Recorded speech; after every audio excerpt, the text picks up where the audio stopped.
জ্যৈষ্ঠ মাসের অমাবস্যাকে বলা হয় ফলহারিণী অমাবস্যা। এটি অত্যন্ত জাগ্রত ও পবিত্র তিথি।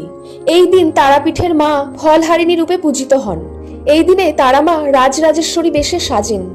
এই অমাবস্যায় তারাপীঠে অনুষ্ঠিত হয় দেবীর বিশেষ আরতি ও নিশি পূজা। এই ফলহারিণী অমাবস্যাতে নিষ্ঠা ভরে মা কালীর পূজা করলে অশুভ কর্মের ফল কেড়ে নিয়ে মা শুভ কর্মের ফল দান করেন।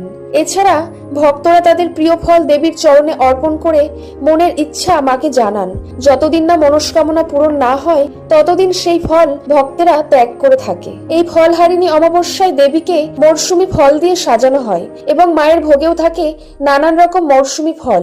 এছাড়া তারা মায়ের দুপুরের ভোগে দেওয়া হয় খিচুড়ি, পোলাও, সাদা ভাত, 5 রকমের ভাজা, মিষ্টি, মাছের মাথা এবং পোড়া শোল মাছ। এবং এই অমাবস্যার রাতে মায়ের ভোগে দেওয়া হয় খিচুড়ি, পোলাও, 5 রকমের ভাজা ও মাংসের ভোগ।